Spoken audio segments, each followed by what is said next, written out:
నమస్తే, welcome to reality check. ప్రస్తుతం మనతో పాటు ఉన్నారు పొలిటికల్ అనలిస్ట్ పెంటపాటి పుల్లారావు గారు. సార్ నమస్తే అండి. నమస్కారం సార్, బీహార్ ఎలక్షన్స్ మనం చూస్తే అంచనాలకు మించిన నంబర్ కనిపిస్తోంది. ఫస్ట్ ఆఫ్ ఆల్ మీరు ఏం చెప్తారు?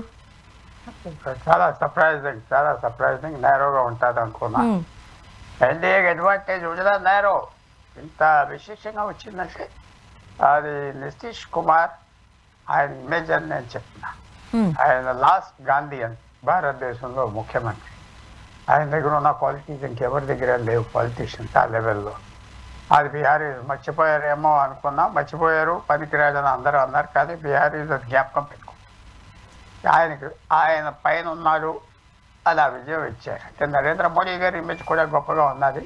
ఈ 10 సంవత్సరాల్లో బీహార్లో ఇన్ఫ్రాస్ట్రక్చర్ అంతా మార్చేశారు, అది చేశారు, ఇది చేశారు. ప్రజలకి అది కూడా ఒక సింపతి ఉన్నది. అదర్ సైడ్ మహాగఠబంధన్ ఏంటంటే ఓవర్ కాన్ఫిడెన్స్. తర్వాత వాళ్ళు చేసిన ఏంటి, 6 నెలలు ఓట్ చోరీ అన్నారు, రాజ్యాంగం మార్చేశారన్నారు, బ్యాక్వర్డ్ క్లాస్ బీసీ సెన్సస్ ఏదో కాస్ట్ సెన్సస్ అన్నారు. ఇవన్నీ ప్రజలకి అన్ని వర్గాలకి ఇష్టం లేదు. ఎందుకంటే ఇక్కడ ఉన్న దేశంలో మెయిన్ థింగ్ కల్చరల్ వార్గా తయారు చేద్దాం అనుకున్నారు. అక్కడ ఆ పక్కన ఉన్న నాటు మేధావులు అంటే కొద్దిగా మేధావులే కానీ నాటు రాహుల్ గాంధీని సూప్లో పెట్టాడు. తేజస్వి యాదవ్ని కూడా పూర్తి ఫినిష్ చేశాడు. 36 ఏళ్ళ మనిషి ముఖ్యమంత్రి అయిపోతున్నా అనుకున్నాడు. పార్టీ ఇరిగిపోయింది. 30 మంది ఎమ్మెల్యేలతో వచ్చాడు, 70-80 ఉన్న ఎమ్మెల్యేలతో. డిఫీట్ అది తయారవ్వాలంటే చాలా కష్టం. ఒక డిఫీట్ తర్వాత రావటం మరీ కష్టం. ఇది అలాంటి డిఫీట్. కల్చరల్ వార్స్ చేశారు. కల్చరల్ వార్ అది మామూలుగా ఇది ఏమంటారు, ఇది డొనాల్డ్ ట్రంప్ చేసిన కల్చరల్ వార్గా ఇది ఇంకో రకంగా చేశారు. పని అవ్వలేదు. ఎందుకు అవ్వలేదంటే వాళ్ళ గవర్నెన్స్ లేదు. ప్రజలు భారతదేశంలో ఈ గత 80 సంవత్సరాల్లో సామాజిక మార్పు ఎంత వచ్చింది 80 సంవత్సరాల్లో? 800 సంవత్సరాల్లో రాలేదు. రికార్డెడ్ హిస్టరీ ఉన్నది భారతదేశాన్ని. రాలేదు. అంత మార్పులు వచ్చింది. ఎంత మార్పులు వచ్చేసి సమాజంలో కింద ఉన్నవాళ్ళు పైకి వెళ్ళిపోయారు, పైన ఉన్నవాళ్ళు పైన ఉన్నారు, కిందకు వచ్చారు. అంత మార్పు వచ్చేసింది భారతదేశం. అది వాళ్ళ గవర్నెన్స్ ఇంకా అలాగే ఉన్నది అనుకున్నారు. సో ఇది కల్చరల్ వార్ మొదలుపెట్టాడు, అది ఓడిపోయాడు. సో అది మన ఆలోచన. సార్, ఇప్పుడు ముఖ్యంగా ఈ బీహార్కి సంబంధించి మనం ఈ ఎలక్షన్స్ చూసిన ఎలక్షన్ టైంలో రకరకాల అభిప్రాయాలు, రకరకాల ఎనాలిసిస్లు జరిగిన సందర్భం మనం చూసాం. రాహుల్ గాంధీ గారు ఓట్ చోరీ అనే నినాదాన్ని ఎంత గట్టిగా పట్టుకున్నారో కోర్టు వరకు వెళ్ళిన సందర్భాలు కూడా మనం చూసాం. అట్లీస్ట్ కొంచెం కూడా ఇంపాక్ట్ ఎందుకు చేయలేకపోయింది? వాస్తవం లేదా ఆయన మాటల్లో? లేదు, అది మనం గమనించుకోవాలి. ఆయన క్రెడిబిలిటీ లేదు. నాకు రాహుల్ గాంధీ అంటే కొన్ని కారణాలకు చాలా ఇష్టం. కొన్ని మంచి గుణాలు ఉన్నాయి. అదే న్యూస్ ఫాదర్కు ఉన్న గుణాలు ఆయన దగ్గర లేవు. అది కూడా చెప్పేస్తాను. ఫాదర్ దగ్గర ఉన్న జనరాసిటీ లేదనుకుంటా. ఏదైనా మంచి గుణాలు ఉన్నాయి, కొన్ని ఉన్నాయి, చెప్పుకునే తగ్గ గుణాలు కాదు. టీవీ మీద కుట్టుకోలేదు, హార్డ్ రూల్స్ ఉన్నాయి, అన్నీ ఉన్నాయి. కానీ ఆయన ఒక గ్రీవియన్స్ వచ్చేసి ఆ గ్రీవియన్స్ మీద పోతున్నాడు. ఈ పాపులేషన్తో చాలా పేషెంట్గా ఉండాలి, చాలా పేషెంట్. ఆయనకు అది అర్థం చేసుకోలేదు, పేషెంట్గా లేదు. ఈ ఓట్ చోరీ, కాన్స్టిట్యూషన్, దేశాన్ని అమ్మేశారు, సింధూరు ఓడిపోయారు, ఆర్మీలో 10% జనమే కంట్రోల్ చేస్తున్నారంటే కొన్ని కమ్యూనిటీస్ ట్రెడిషనల్గా 200 సంవత్సరాలు బ్రిటిష్ ఆర్మీలో ఉన్నవాళ్ళు అదే న్యాచురల్గా ఉంటారు ఎక్కువ మంది. సో న్యాచురల్గా ఇవన్నీ చేసే కొన్ని ప్రజలకి ఒక రెప్యుటేషన్ పోయింది. ఆయన క్రెడిబిలిటీ పోయింది. ఓట్ చోరీ, ఇన్ని ఓట్లు అయిపోయినాయి, మీకు ఓట్లు లేవు, నా ఓట్లు దొబ్బేశాడు, ఇలా అయిపోయింది అలా అయిపోయింది అంటే ఉంటాడు. అయ్యా క్లీన్ చేయాలన్నారు, క్లీన్ చేయాలి. ఎలక్షన్ కమిషన్ తప్పుగా చేసింది, ఆలస్యంగా చేస్తుందని నేను అనుకుంటాను.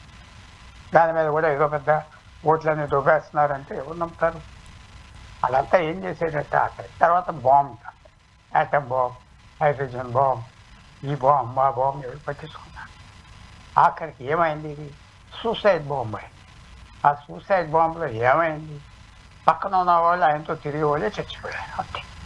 ఒక్కోసారి సూసైడ్ బాంబు వాడు వెళ్ళి టార్గెట్ మీద పడే ముందరే అయిపోతాడు. మన రెడ్ ఫోర్ట్ దగ్గర అవ్వింది కదా ఆ బాంబు కారు మీద, వాడు ఎక్కడికో తీసుకెళ్తున్నాడు, అక్కడే కలిపోయింది దాడు పొరపాటు. సూసైడ్ బాంబు అయిపోయింది. ఎవరు నమ్ముతారు ఇవన్నీ? కాస్ట్ కన్సెషన్ తప్పేంటి?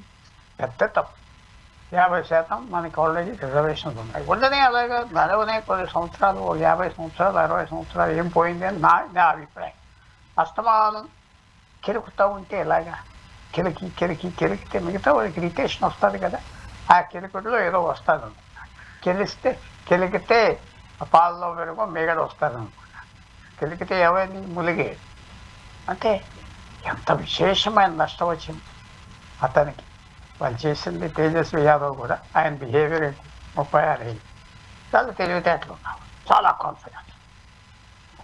జంగిల్ రాజ్ తీసుకొస్తావంటే నువ్వు ఎలా తయారవ్వాలి? నీ బట్టలు, నీ వ్యవహారం కొంచెం చూసే వాళ్ళకి కొంచెం సూపర్ మ్యాన్గా తయారవ్వాలి, కనిపించాలి కదా. అది వాడే టీషర్ట్ చేసుకుని బాడీ బిల్డింగ్ చేసి బయటకు వచ్చేసి చేస్తూ ఉంటే జనం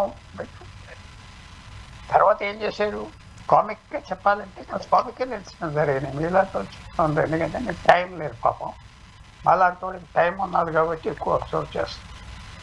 మొత్తం ఫ్యామిలీ, లాలూ ప్రసాద్ ఫ్యామిలీ, యనమండుగురు కొడుకులు, కోడళ్ళు, కూతుర్లు, అల్లుళ్ళు అందరూ వచ్చేసారు.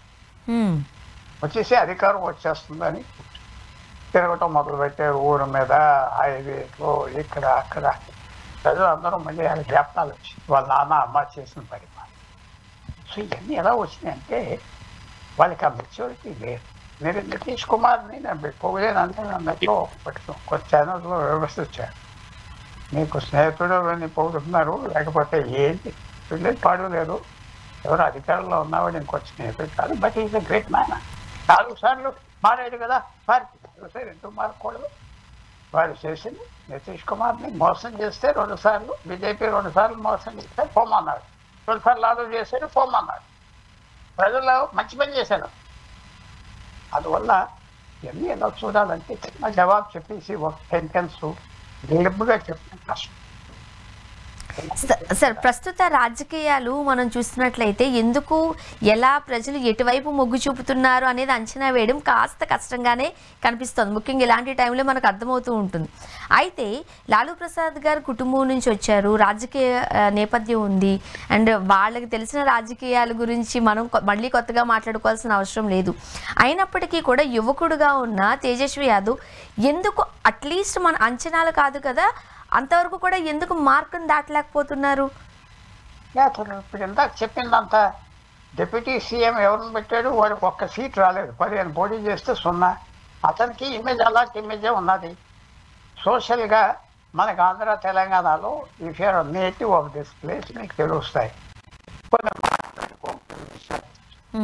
కొన్ని కమ్యూనిటీస్ గురించి, కొన్ని కులాల గురించి మాట్లాడుకో. అలాగే ఎవరిని చేస్తే డిప్యూటీ సీఎం? ఆయన కాకుండా క్యాండిడేట్ ఇవన్నీ ప్రజలు చూసుకో. అదే మీరు అనొచ్చు, అదేంటండి అనంత్ సింగ్ గెలిచాడు కదా మొక్కామాలో, వాడు 20 సంవత్సరాలు జైల్లో ఉండి బయటకు వచ్చాడు, వాడు ఎలా గెలిచాడంటే వాడి స్థితి వేరే. వాడు ముసలోళ్ళ మీద, ఆడవాళ్ళ మీద, వాళ్ళ మీద ఎవరి మీద పడ్డావు, అది వాడి థియరీ. ఆ దొంగతనంలో nobility. So people say okay Robin Hood type fellow అని వదిలేసి తెలుసు, జైల్లో ఉన్నది తెలుసు. అందువల్ల మనం చెప్పడానికి ఏమిటంటే ప్రజలు కూడా అక్కడ ఆలోచించుకుంటే నితీష్ కుమార్ పర్వాలేదు, నితీష్ కుమార్ స్లోగా మార్పులు తీసుకొస్తున్నాడు. నితీష్ కుమార్ మార్పు మంచిది, ఎవరు వచ్చినా వాడే ముఖ్యమంత్రి ఉంటాడు అని ఒక ఫీలింగ్ వచ్చింది. అందువల్ల తప్పకుండా అది ప్రజలు అతనికి చేశారని మనం భావిస్తాం. అతను చూసి తర్వాత నరేంద్ర మోడీ కూడా వెనకాల ఉన్నాడు, అడ్డపిలుస్తున్నాడు. మోడీ అంటే కూడా మంచి ఇంప్రెషన్ ఉన్నది అందరికీ, అక్కడ ఉన్నది, అది అందరికీ మంచి ఇంప్రెషన్ ఉన్నది. ఇది కలిసి వచ్చింది. ఆ పక్కన ఏం చేశారు? ఓట్ చోరీ అన్నాడు, యాటమ్ బాంబ్స్ అన్నాడు. ఓట్ చోరీది ఏమైనా ఆఖరికి ఇవాళ లాలూ ప్రసాద్ ఏమంటున్నాడు? 9 గంటలకు వాడు కొడుకు ఇంటికి వచ్చి కూర్చున్నాడు, సెలబ్రేషన్ 10 గంటలకు చెప్పాయి, చూసి ఇక లాభం లేదు. ఏమంటున్నాడు? ఈ ఓట్ చోరీ ఏంటి, ఎస్ఐఆర్ ఏంటి, ఇది యాటమ్ బాంబ్ ఏంటి, మన మీద పేల్చాడు వీడు రాహుల్ గాంధీ. అన్ని రోజులు వెళ్ళిపోయాయి. ఇప్పుడు ఏమవుతుంది, ఇదంతా మిగతా రాష్ట్రానికి పాకుతుంది, యూపీలో వెళ్తుంది.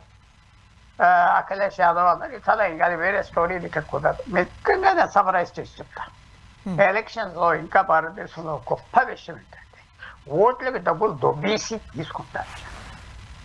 ఎమ్మెల్సీ ఎలక్షన్లు కూడా చదువుకున్న వాళ్ళు, మిడిల్ క్లాస్ ఫ్యామిలీలు, చాలా మంచోళ్ళు, చాలా సున్నితంగా మాట్లాడతారు.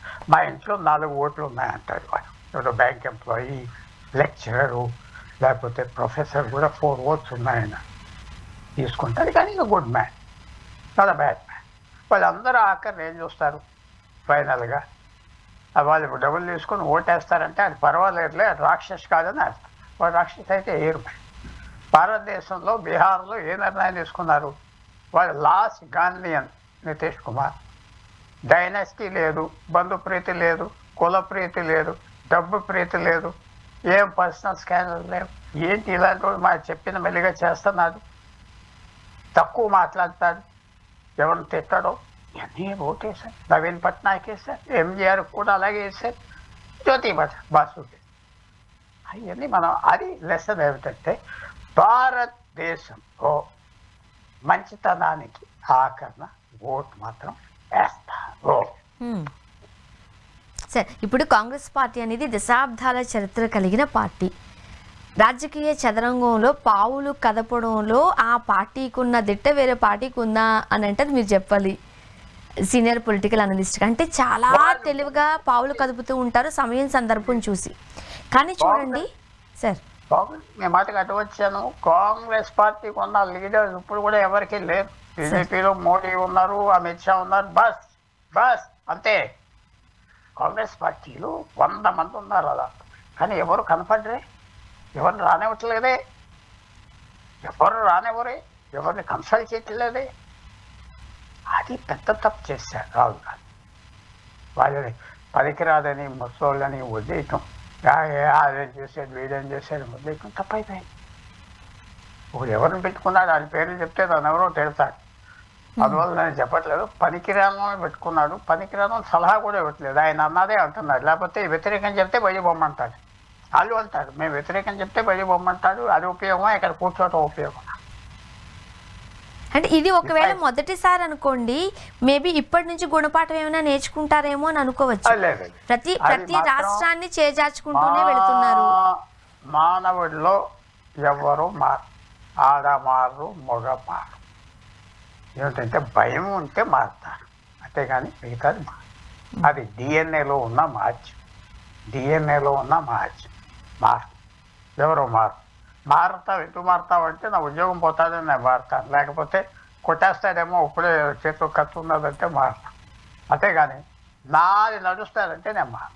నా ఫుల్ స్టూపిడిటీ, నా ఫుల్ వెనం బయటికి కక్కుతాను. అది ఆయన చేసేది. ఆయన తప్పులు చేస్తాడని ఇప్పుడు కూడా. తర్వాత యూత్ యూత్ యూత్ అంటున్నారు. యూత్ ఏంటి, అది 36 ఏళ్ళు 250 పౌండ్లు ఓడిపోయి. ఈయన యూత్, అది 60 ఏళ్ళు మనిషి యూత్.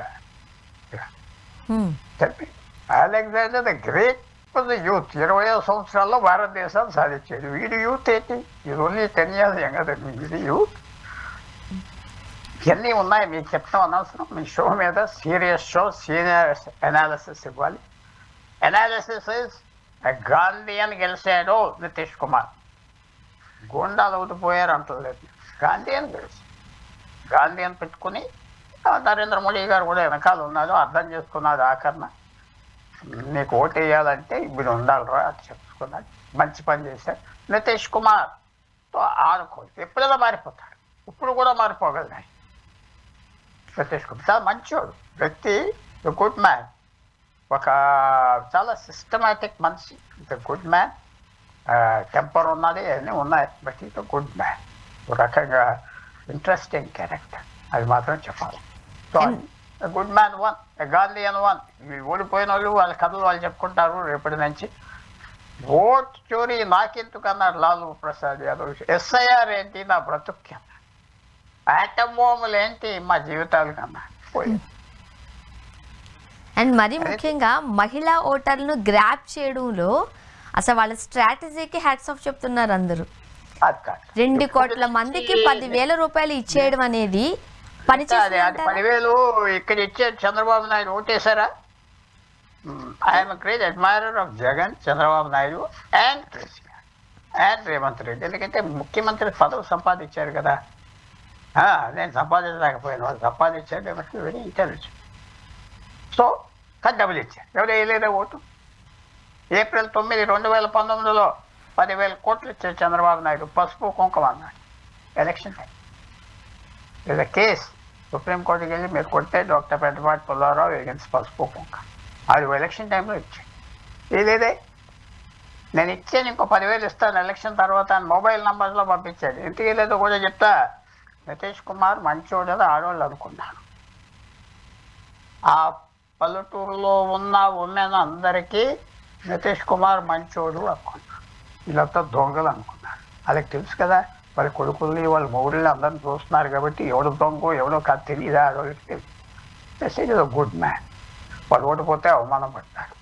ఏదో చేస్తా అన్నాడు, నమ్ముదావు అని చేసి. ఇప్పుడు మీరనే దాని ప్రకారము మనీ అంటే 10,000 రూపాయలు వేసినా ఆ ఫలితం కాదు, దానివల్ల వేసిన ఓట్లు ఇవి కాదు. వికలాంగులకు సంబంధించి మనీ వేసినా అది కూడా ఎక్కడ ఇంపాక్ట్ చూపించలేదు. కేవలం నితీష్ గారిని చూసే ఓట్లు వేశారని అంటున్నారు. మహాకూటమిగా ఉండి కూడా ఎన్డీఏను ఎందుకు ఢీ కొనలేకపోతున్నారు? ఈ క్రెడిట్స్ ఎవరికి ఇస్తారు ఈ గ్రాఫ్లో మీరు? అంటే మా కూటమిలో వాళ్ళు మెస్పరైజ్ అయిపోయారు రాహుల్ గాంధీ మాటలకి ఆటలకి. ఆయన చెప్పింది ఏదో ఉన్నది, చదువుకున్నాడు, ఇంగ్లీష్ మాట్లాడతాడు, ప్లేన్లో వస్తున్నాడు, తెల్లగా ఉన్నాడు అని కూడా అంతే. వాడికి ఏం తెలియదు బాబు. ఎందుకంటే live the life of great friends. Friends ఎవరితో మాట్లాడతాం, you can talk down to you, not equal or talk up. ఆయన ఒబామా అన్నారు ఈ మాట, నేను అనలేదు. ఒబామా పుస్తకం తెప్పించుకొని చదువుకొని చెప్తాడు అతని గురించి. బరాక్ ఒబామా రాసిన పసుపు. సో నితీష్ కుమార్కి అలా 20 సంవత్సరాల్లో ప్రవర్తన అబద్ధాలు చెప్పలేం కదా, నిజం బయటకు వస్తుంది కదా. ఎంత నటిస్తే వాడైనా, ఎంత నటుడైనా 20 సంవత్సరాల్లో బయటకు వస్తారు కదా. Though of course some of us can hide our real identity for life. That's another part. But Nitish Kumar ఒక మంచివాడు అని ఆడవాళ్ళకి వీడు ఓడిపోకూడదు, వీడు ఉంటే మంచిది, మిగతా వాళ్ళు లాభం లేదు, మీరు వాళ్ళు 10,000 ఇస్తే మంచివాడు, చాలా ఆనందపడ్డారు. ఇంకోటి 10,000 ఇస్తే వీడు దొంగ, వీడు ఎక్కడి నుంచి తెచ్చి ఇచ్చాడు. ద లాస్ట్ గాంధీయన్ ఓడిపోతాడేమో అని రాశాను వాళ్ళు. Okay one. So let us celebrate. మిగతా వాళ్ళు ఓడిపోయారు గెలిచాను కాదు, Gandhism is still alive in it. ఇప్పుడు ఈ రిజల్ట్ నెక్స్ట్ ఎలాంటి ఇంపాక్ట్ చూపిస్తుంది అని అంటారు? ఎవరు ఎలాంటి గుణపాఠం నేర్చుకోవాలి అంటారు? గుణపాఠం నరేంద్ర మోడీ నేర్చుకోవాలి. ఎకనామిక్స్ పాస్ చేసావు. November 8, 2016లో నోట్బందీ తీసుకొచ్చి కోట్ల మందిని నాశనం చేసావు. నీకు ఎకనామిక్స్ తెలియదు, నీవు పక్కన ఉన్న లేదు, నేర్చుకో. మొన్న జిఎస్టీ తగ్గించావంటే కొన్ని కారణాలకు తగ్గించావు, మంచి కారణాలకు తగ్గించావు. ఒక 2 నెలలు బట్టి ఇంపాక్ట్ పడుతున్నారు, ప్రజలు హ్యాపీ అవుతున్నారు. ఇన్ఫ్లేషన్ తగ్గిపోయి, ట్యాక్సెస్ పెరిగినాయి. పాలసీస్ మార్చుకోవాలి, ఎకనామిక్ పాలసీస్ మార్చుకోకపోతే దెబ్బతినేస్తా. అది తెలుసుకోవాలి. మన నితీష్ కుమార్ ఏంటంటే ఏం చేయక్కర్లేదు, ఆయన చేసేదంతా కరెక్ట్. ఆయన మారొద్దు అంట. మారితే పార్టీ మారేయమలే, కానీ నువ్వు మారొద్దు అంట. అది ఈ షుడ్ బి యాజ్ ఈజ్. మిగతా వాళ్ళు నేర్చుకుంటారా? పాఠాలు నేర్చుకోరు. ఎందుకంటే డిఎన్ఏ మనం ఎవరు మార్చుకోలేం కదా, డిఎన్ఏ. సో అంత నేర్చుకుని పాఠాలు నేర్చుకునే వాళ్ళు ఉన్నారా? లాలూ సైడ్ అంటే కొద్దిగా ఉన్నారు. వాడు తేజస్వి దగ్గర మంచి కంపెనీలో మారగలడు, కానీ ఆ మెస్మరైజ్ అయిపోయింది. ఈ నేషనల్ లీడర్లు అది చూసి వీళ్ళకి అన్నీ తెలుసు, వీళ్ళు బాగా తెలుసు, సర్వీస్ చేయించాలనుకున్నారు. రేపు లోపల ఇంట్లో ఏమనుకుంటున్నారో ఒక వారం రోజుల్లో మనకు తెలుస్తుంది. వాళ్ళ మదర్ కూడా చాలా ఘాటైన మనిషి రమణీదేవి. సింపుల్ లేడీ కాదు, చదువు లేకపోయినా చాలా క్లెవర్ లేడీ రమణీదేవి. ఏమంటారో చూడాలి. చాలా మెస్పరైజ్ అయిపోయాను. ఢిల్లీ లీడర్లు చూసి వాళ్ళు మాట విన్నారు. ఆఖరికి. ఓకే, ఓకే ఇది చాలా మీరు అనుకోవచ్చు నాన్ సీరియస్, చాలా సీరియస్గా చెప్పాను. ఎందుకంటే ఈ పాయింట్స్ ఎవ్రీథింగ్ ఇస్ కరెక్ట్. నేను చెప్పిందంతా ఈవేళ Nitish Kumar Gandhian has won. అది భారతదేశానికి పెద్ద గెలుపు. మిగతా వాళ్ళు చెడ్డవాళ్ళు అంటలేదు. బుద్ధి నేర్చుకుంటారా, గుణపాఠాలు నేర్చుకుంటారా, ఐ డౌట్. ఎవరు మారు, మనుషులు ఎవరు మారు. సిచ్యువేషన్స్ మారితే మారినట్టుగా నటిస్తారు. ఓకే సార్, ఒకసారి తెలంగాణ గురించి ఒకసారి మాట్లాడదామా sir? I broke a TV show. Thank you so much sir, మీ అభిప్రాయాలు పంచుకున్నారు. థ్యాంక్ యూ వెరీ మచ్ అండి. ఇది వాళ్ళ రియాలిటీ చెక్. Stay tune.